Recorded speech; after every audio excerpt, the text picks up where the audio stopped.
Welcome to my YouTube channel എന്റെ വഴികൾ. ഏവർക്കും എന്റെ വഴികളിലേക്ക് സ്വാഗതം.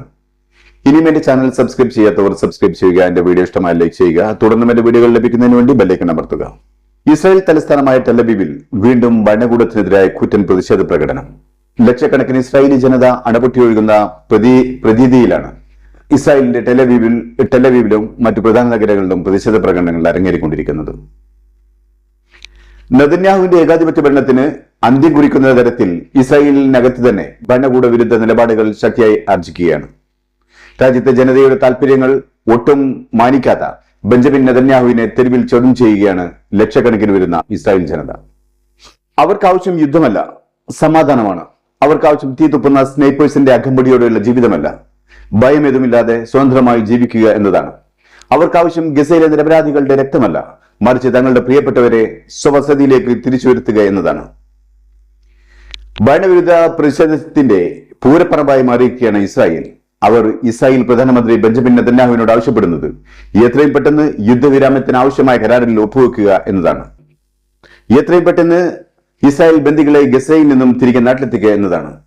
ലക്ഷോപലക്ഷം ഇസ്രായേലികൾ ദിവസങ്ങളായി സമര സജ്ജരായി ഭരണകൂടത്തിനെതിരെ തെരുവിലിറങ്ങിയിട്ടും ബെഞ്ചമിൻ നെതന്യാഹു പാറ പോലെ ഉറച്ചു നിൽക്കുന്നത് താൻ അധികാരത്തിൽ നിന്നും തെറിച്ചു പോകാതിരിക്കാനാണെന്ന് ഇസ്രായേൽ ജനതയ്ക്ക് മനസ്സിലായി കഴിഞ്ഞിരിക്കുന്നു.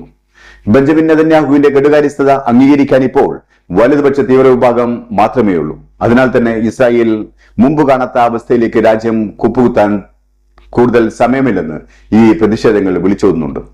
ഇസ്രായേൽ അധിനിവേശത്തിനെതിരെ പ്രതിഷേധിച്ച് രക്തസാക്ഷിയായ അമേരിക്കൻ തുർക്കി ആക്ടിവിസ്റ്റ് ഐഷർനൂർ ഇസ്കി ഐഹിയുടെ ഭൗതിക ശരീരം ജന്മനാട്ടിൽ സംസ്കരിച്ചു.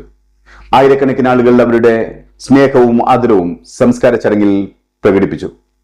ടർക്കിഷ് പാർലമെന്റ് സ്പീക്കർ പറഞ്ഞത്, ഈ കൊലപാതകം ഒരു അവിചാരിത സംഭവമല്ല, ഭീകരരാജ്യമായി ഇസ്രായേൽ ചെയ്ത കരുതിക്കുട്ടിയുള്ള കൊലപാതകം തന്നെയാണിത്.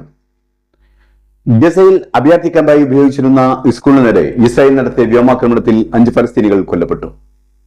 ഗസൻ സിവിൽ ഡിഫൻസ് വിഭാഗം പറയുന്നത് ഇസ്രായേൽ വ്യോമാക്രമണം നടത്തിയത് ഹൈദർ അൽ സൈത്തൂൻ സ്കൂളിലാണെന്നാണ്. അതേസമയം ഇസ്രായേൽ സേന പറയുന്നത് അവർ ആക്രമണം നടത്തിയത് ഹമാസിന്റെ കമാൻഡ് സെന്ററിന് നേരെയാണെന്നാണ്. മാത്രമല്ല, കൂടുതൽ സിവിയൻ കാഷ്വാലിറ്റികൾ ഇല്ലാതിരിക്കാൻ മുൻകരുതലുകൾ എടുത്തിരുന്നതായും അവർ അവകാശപ്പെടുന്നു. ഐക്യരാഷ്ട്രസഭ പറയുന്നത് ഇസ്രായേൽ അധിനിവേശം ഗസയെ കുട്ടികളുടെ ശവപ്പറമ്പാക്കി മാറ്റി എന്നാണ്. അൽ നുസൈറത്ത് റെഫ്യൂജി ക്യാമ്പിലെ ഗസൻ സിവിൽ ഡിഫൻസ് ഓഫീസറുടെ വീടിന് നേരെയുണ്ടായ ആക്രമണത്തിൽ 3 കുട്ടികൾ കൊല്ലപ്പെടുകയും തൊട്ടടുത്ത വീടുകളിൽ നിന്നായി നിരവധി കുട്ടികളടക്കം 19 പേർക്ക് പരിക്കേൽക്കുകയും ചെയ്തു എന്നാണ്. ഇതിനിടെ അധിനിവേശ വെസ്റ്റ് ബാങ്കിൽ ഇസ്രായേലി സേന ഫലസ്തീനികളുടെ വീട് നേരെ ആക്രമണം കടുപ്പിച്ചുകൊണ്ടിരിക്കുകയാണ്. മധ്യ ഇസ്രായേലിന് നേരെ ഹൂത്തികളുടെ മിസൈൽ ആക്രമണം. 9-ലധികം ഇസ്രായേലി പൗരന്മാർക്ക് ആക്രമണത്തിൽ കാര്യമായ പരിക്കുകൾ പറ്റിയെന്നാണ് അറിയാൻ കഴിയുന്നത്. ഇസ്രായേലി മിലിറ്ററി പറയുന്നത് യമനിൽ നിന്നും ഹൂത്തികൾ തൊടുത്ത സർഫസ് ടു സർഫസ് മിസൈൽ മധ്യ ഇസ്രായേലിന് മുകളിൽ സൈന്യം വെടിവെച്ചു വീഴ്ത്തിയെന്നാണ്. മിസൈൽ നിലത്ത് പതിച്ചപ്പോഴുണ്ടായ അപകടത്തിലാണ് 9-ലധികം ഇസ്രായേലി പൗരന്മാർക്ക് പരിക്ക് പറ്റിയത് എന്നുമാണ്. അതേസമയം അമേരിക്ക മുന്നോട്ട് വെച്ച വെടിനിർത്തൽ കരാർ ഇപ്പോൾ മരണശയ്യയിലാണ്. അമേരിക്ക പോലൊരു രാജ്യത്തിന് ആ രാജ്യത്തിന്റെ പ്രസിഡന്റ് മുന്നോട്ട് വെച്ച വെടിനിർത്തൽ കരാർ പ്രാവർത്തികമാക്കാൻ കഴിഞ്ഞില്ല എന്ന് പറയുന്നത് തന്നെ നാണക്കേടാണ്. അങ്ങനെ സാധ്യമാവില്ല എങ്കിൽ അതിനർത്ഥം അമേരിക്ക ഗസയിൽ ഒരു വെടിനിർത്തൽ ആഗ്രഹിക്കുന്നില്ല എന്നുള്ളതാണ്. അമേരിക്ക മുന്നോട്ട് വെച്ച വെടിനിർത്തൽ കരാർ അത് ലോകരാജ്യങ്ങളെയും അറബികളെയും കബളിപ്പിക്കുന്നതിനും മാത്രമുള്ള ഒരു നാടകമാണെന്ന് തിരിച്ചറിയാൻ വലിയ പ്രയാസമില്ല. ഇസ്രായേലിനോട് വെടിനിർത്തൽ കരാറിൽ ഒപ്പുവെക്കാൻ നിർബന്ധിക്കുന്ന അമേരിക്ക തന്നെയാണ് ഈ പ്രതിസന്ധി ഘട്ടത്തിലും ഇസ്രായേലിനെ സായുധവും സാമ്പത്തികവും സൈനികവുമായി കൂടുതൽ സഹായിക്കുന്നത്. വെടിനിർത്താൻ നിർബന്ധിക്കുന്ന രാജ്യത്തിനെ പിന്നെന്തിനാണ് കൂടുതൽ ആയുധങ്ങൾ നൽകി ആയുധമണിയിപ്പിക്കുന്നത്? അതിൽ നിന്നും ലോകത്തിന് മനസ്സിലാക്കാവുന്നതല്ലേ ഉള്ളൂ അമേരിക്കയാണ് ഇതിന് പിന്നിലെന്ന്.